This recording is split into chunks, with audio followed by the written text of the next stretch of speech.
Good morning, good afternoon, good evening, depending on where you are. I am Stephen O'Grady, and I'm here today to talk with Josh. Josh, would you care to introduce yourself? I would love to. Thank you, Stephen. So my name is Josh Bressers. I'm the Vice President of Security at Anchore. I've been kind of a security nerd for, decades at this point. I've got some security podcasts. I am the co-chair of the SBOM Everywhere project with the OpenSSF. I'm on the OpenSSF TAC, which is the Technical Advisory Council, and just kind of all over the place. And I absolutely love it. I've been doing this open source thing forever, and it's great. Wonderful. And you mentioned SBOM, and that actually is the subject of today's particular conversation.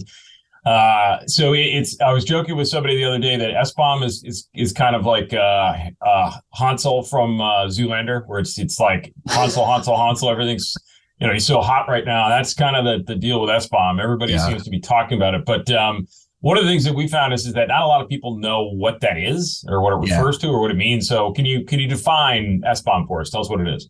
Yeah. So SBOM, software bill of materials. And I will say it's always amusing to me that we picked a word with bomb in its name, because obviously, you're on a call at an airport or something and you say SBOM and you kind of get that look of like, what? What's going on? It's like, oh, crap. But software bill of materials. And the intention is that we've entered this era in software development where it's not like the good old days where you kind of had a development team that built all your software. Now what you really have is you have teams that are taking in all this open source from all over the place, and then they're augmenting it to build their own product or project or whatever it is. And so the question becomes, well, what is all this open source and dependencies and other stuff I'm using? And that's really kind of the intent of the SBOM, is to give you the ability to understand what is in your product. And this has been compared to like food nutrition labels. If you go to the grocery store, you buy, a box of cereal, you can see what are the ingredients. I'm allergic to peanuts. Are there peanuts in this? And so the idea is SBOM is meant to be a way for an end user to know what's in a thing, be it, your cell phone, be it your web browser, whatever, any piece of software. And now that sounds very easy, but anyone who's worked with SBOMs knows it's not easy at all. Right. Because we exist in this world where there's so many ways to package software, like depending upon the language you use, depending upon the build system you use. And so it obviously has lots and lots of challenges. And I'm not going to pretend that we have SBOM figured out. I mean, it's not a new technology. SBOMs have been around for over a decade at this point, but there's a lot of new happenings in SBOM over the last probably 5 to 10 years, just because I think the explosion of open source has made people say, what's going on? What do I have? What can I do about this? So that all makes sense. And obviously, as you know, software these days, is a complicated mix of lots of different pieces, some of which you build and some of which you don't. Yep. How does this help us? Like how do we, what's okay, great. I know what's in it. Like, how does that benefit a user, a developer, sort of, or the business they work for? So that's the question, right? If you look at what's going on with SBOM today, there's an enormous focus on creating SBOMs. There's not a lot of focus on what we actually do at these things once we have them. Like, for example, there's the Biden administration released an executive order telling the federal agencies, you have to request SBOMs from your vendors. But it doesn't tell them what to do with them, right? Just you need them. Go get them. And so right now, there's a ton of focus on creating them, a ton of focus on I guess, making sure they're good. And that's okay, because that's how technology starts, right? It's the chicken and egg problem, where we need good SBOMs before we can do a lot with them. So what we see today, the primary use of SBOMs is vulnerability scanning, where I have a product, it's full of dependencies, and I want to say, are there security vulnerabilities in this stuff I need to care about? You can be an end consumer, you could be the developer. It doesn't matter where you are in the chain. And so like something we see is a customer of a product will get an SBOM. They often make it themselves now with a sort of scanner. They have their SBOM, they scan it, and then they can say, okay, this has this security vulnerability in it. And then you contact your vendor. You say, hey, what's the deal? Are you fixing this? Am I affected by this? What can I do with it?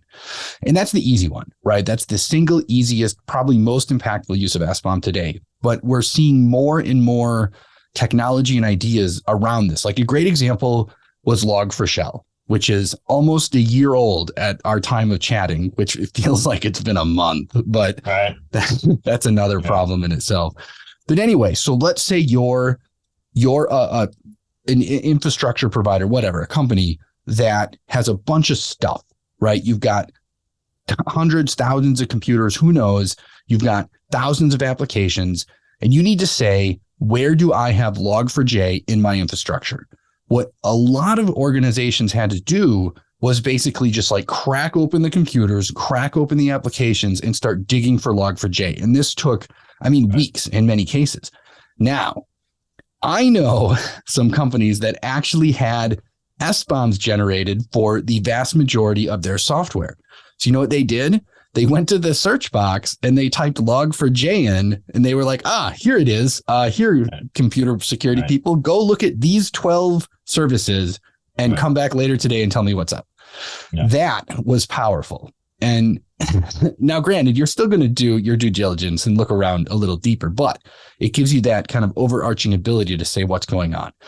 And there's obviously a ton of other research that's happening in the space. You have the ability to understand your dependency tree. You can ask questions like, how much of this software is old? Just because something doesn't have like CVEs, for example, doesn't mean it's safe, because you might have a dependency that hasn't been updated in 7 years. Like, that's scary. Yeah. And so now, granted, we need the tooling to do this also. I should also add the really, truly important part of all of this is humans cannot do this work because there's just too much stuff. If you take a typical Node application, it has like 1,000 dependencies. Humans can't even comprehend what 1,000 is. I have a great story about that, actually. So my daughter was part of it was DI, Destination Imagination group, and they were fundraising, and they said, we're going to sell hot cocoa. And they put together these like little cocoa cups, and they went and sold them for $1. And they said, we're going to make 1,000 of them. And I said, I don't think you know how many 1,000 is. And they were like, oh no, it won't be that bad. We'll do 1,000. And once they made it to about 300, they said, this is horrible. Like, we have 700 more to go. Right. And so I think that's part of the power as well with SBOM is we are creating an environment where we can start using robots to help us do this work, which is really cool. Right. So given all that, what should people be doing with them? Right. So in other words, we have, sort of the guidance from the Biden administration. We have, sort of existing crises like, the Log4, fiasco. So in other words, like, as we think about this, like, what is your recommendation? Like, what should people be doing with SBOMs as we sort of move forward? Yeah, so there's a couple pieces to this, right? There's the generation aspect I just mentioned, which there's a lot of focus on and there's a lot of guidance for. If you need to make an SBOM, it is not hard to find tools and write-ups and instructions to do that. And so I would encourage, if you are a software vendor, create SBOMs and make them available. You don't have to like force them on anybody by any means, but it's one of those things that having them, I think, is an easy signal to your customers that like, we're with it. We we have a plan. We have a team in place. And then there's the consumption piece, which you can break this down into a couple of pieces. And there's actually some NIST guidance around this. There's the SSDF, the Secure Software Development Framework, where that just came out a couple of weeks ago at the time we're chatting. And it talks about some of this. Like, for example, you have to have the ability to acquire an SBOM from somewhere. You might make it yourself. You might get it from your vendor. Another favorite is you can take the SBOM from your vendor and you generate an SBOM and you compare them and say, what's going on here? Like, is there something in there you don't know about? And that's always terrifying as well. I remember back in my early days, there'd be times a customer would say, oh, hey, this product has this thing in it. What are you doing about it? I'm like, what? No, it doesn't. And then you look like, oh crap, it does. Like, how did that get there? Because developers do that all. And I remember the developer was like, oh yeah, I found this on the internet and I threw it in there. I'm like, you can't do that. But anyway, been there. So, oh my goodness. I bet we have stories, but So as a consumer now, I'm going to take my SBOM, and you need to find something to do with it. They're generally JSON or XML documents. You could throw them in like a Google Drive folder or something, but the real power becomes when you start putting it into a system that lets you do things with it. This can be things like, you can imagine there's observability systems, there's SBOM management systems now. There's things like, I used to work at Elastic. There's Elasticsearch. It loves JSON documents, right?